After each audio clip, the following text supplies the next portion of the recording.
সার্থকের নজরে স্রোত সম্পূর্ণরূপে অবিশ্বাসের পাত্রী। হ্যাঁ বন্ধুরা, ভিডিওতে লাইক দিয়ে দেখতে থাকুন। রাত হওয়া মাত্রই যখন স্রোত সোফায় ঘুমোতে যায়, ঠিক সেই সময় সার্থক বলতে থাকে যে, কী ব্যাপার, তুমি সোফায় কেন ঘুমোচ্ছ বলো তো? এই সোফাটা নিশ্চয়ই আমি তোমার জন্য আনিনি।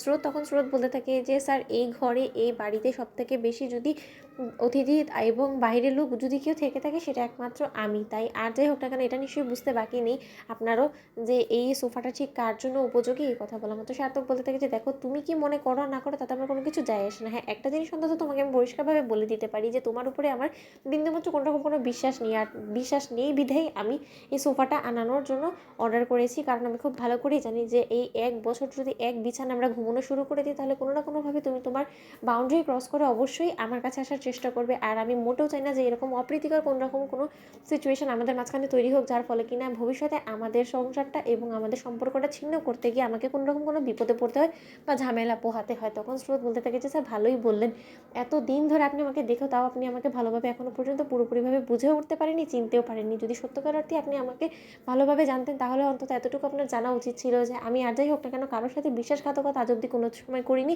আর সেই হিস্ট্রিটাও আমার নেই। আপনি চাইলে আমার রেকর্ড চেক করে দেখতে পারেন।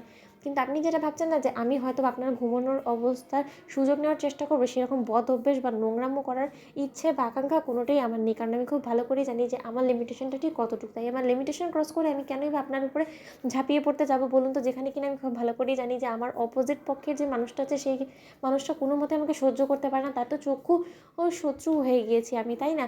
তাই যে কয়দিন আমি এই ঘরে আছি, সেই কয়দিন অন্তত আর যাই হোক না কেন এতটুকু ডিস্টেন্স আমি মেনটেন করে থাকতে পারবো। স্যার, আপনি একদম ভাববেন না। আপনি বরঞ্চ আপনার যেখানে অধিকার আপনি সেখানে গিয়ে ঘুমিয়ে পড়ুন, সেটাই আপনাকে মানায়। আমার মতন বাইরের লোকের জন্য আপনাকে অন্তত এত টেনশন করার কিছু আছে? এখন যদি আপনার এই ঘরে আমার সাথে একসাথে থাকাটাও অসম্ভব বলে মনে হয়, তাহলে বরঞ্চ আপনি আমাকে বলে দিন, আমি বাপি ঘুমিয়ে যাবো, বরঞ্চ বাহিরে কোথাও একটা আমার ঘুমানোর অ্যারেঞ্জমেন্ট করে নেবো। দেখি, এই কথা বলা মাত্র স্রোত যখন সেখান থেকে উঠে দরজা খুলে বাইরে বেরোতে নেয়, ঠিক সেই সময় সার্থক স্রোতের মুখ চেপে ধরে বলতে থাকে যে, তোমার এত বড় আস্পর্ধা হয় কী করে যে তুমি আমার ঘর থেকে আমার পারমিশন ছাড়া বেরিয়ে যাচ্ছ বলো তো? এত রাতে তুমি যদি এখন বাইরে কোথাও গিয়ে ঘুমানোর চেষ্টা করো, যদি একবার বাপির চোখে পড়ে যায়, তুমি ভাবতে পারছো যে কী ভাববে?